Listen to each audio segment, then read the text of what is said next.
The Joe Rogan Experience. Boom, live. Okay, what the fuck were you just telling me about Hi, Joe. Rolls-Royce? Hi, Matt Farah. What's How are you, happening, buddy? Good to see you again. We were just man. talking about Rolls-Royce. Yeah. Because I was here in your new baller studio, which congratulations, Thank it's you. sick. Admiring your skylights, and we were discussing the Rolls-Royce and the Starfield ceiling they do. Yeah. Which is they put all these fiber optic lights into your headliner, and it looks like the stars. And I think it's 15 grand the option. I think. It's but so badass. It's though. so badass. It's so badass. And not only will they do it so you can get your standard star pattern, which is just whatever the guy, just random, right? Random lights.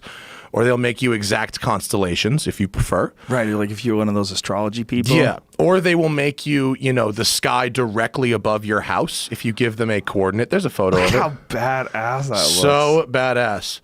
It's like, it's so awesome. You're balling so hard You are when you're driving around with a car with stars in the roof. Well, so the last thing I said before you hit live was that they have just announced they have come out with a shooting star.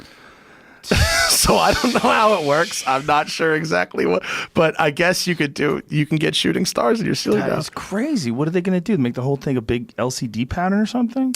Yeah, I guess, or I don't know. I guess you could run an LED or a fiber optic line that works in some kind of a train. I emailed once I got that press release, because I get press releases and I just delete them. I don't, but when I saw shooting star ceiling, I responded, "Can I have further info and video on this?" And they said they'd get back to me. So I've never even been in one of those things. never. No, never been you in a must. Rolls-Royce. You must. What is it like in there? It's like sailing. It's like yachting. Phil Hartman had a really, really old, I think it was an old Bentley. I mean, like really old.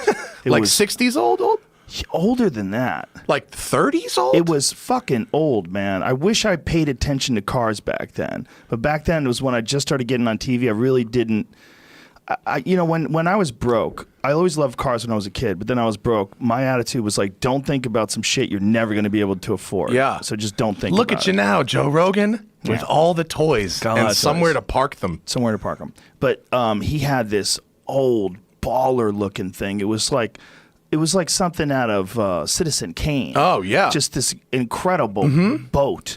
And, Like I think pontoon fenders, the whole deal. I think you shifted it on the tree. Probably. I would say, if I had to guess, something baller that feels like, I would say Bentley Continental S1 would be the most likely It might have been. candidate. I don't It's know a what it stunning was. automobile. But he loved that thing. He would just have this giant smile on his face with that thing.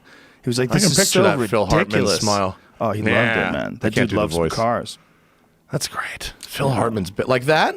Something See, along look at those that. lines. Yeah. I wish I could remember because, like I said, back then, like if you asked me today, like there's cars that I don't know shit about, like Rolls Royces or Bentleys. But if you showed me like an old Porsche, I'd be like, oh, that's a '73 long nose. Yeah, I yeah. know that one. Well, we all have our areas of nerddom. Like muscle cars, I'm a good muscle car guy. I understand most muscle cars. Like, Yeah. I could pick them out in a lineup. But Well, old Bentley and Rolls-Royce are a weird one because they have sort of this intertwined history where Yeah. they were separate and then they became together and then they became separate again. So there's a lot of Rolls-Royces and Bentleys that are mostly the same car.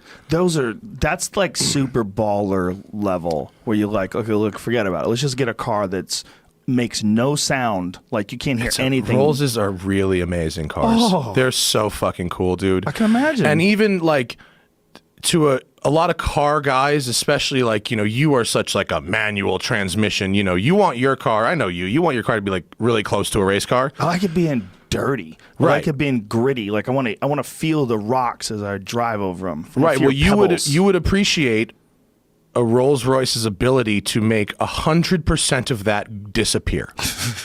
You know what I'm saying? Like disappear entirely. And like there's really neat details, and like the word flying or floating or sailing is so true because you don't really drive it. You just kind of fucking will it down the road. And you know how like your Porsche or a sports car will have like the thumb grips on the wheel at 9 and 3, like so Rolls-Royce has thumb grips at 4 and 8. Really? You drive them underhand. Gangster. Everybody Extremely drives gangster. them underhand. You drive them feel underhand. this. Let me feel this. Yeah, I'm just. It's that It's underhand. Yeah. Just so relaxed. Because you don't even lift your arms above shoulder height. And then, you know, your car has a tachometer, right? It shows you your RPMs as a rough indicator of how much power you're using, right? Roughly, not exactly, but before people go crazy about the lack of a technical term. Rolls-Royces don't have tachometers. They have a power reserve gauge, which shows you how much power the car has, but that you are not using at any given time. Whoa. Right? So if you're coasting along, it's at 100. Going down a hill, maybe you're just off the gas, off the brake, coasting. There you go, power reserve. So if you're coasting, you are using 0% of your engine. Right. And the idea is to keep that gauge low because you want to be able to pass cars and cruise down the road while using 25% of this car's engine power. Wow. So pimp. God, and they're stupid horsepower, right? Like crazy power, right? Like not like crazy, but like 4 to 500. So high, yes, high horsepower, high torque. Isn't that funny that saying that is not that hard for a car of today? Oh, our standards are so crazy. Are blown out. Our standards They're are so the weird. internet has fucked us all up.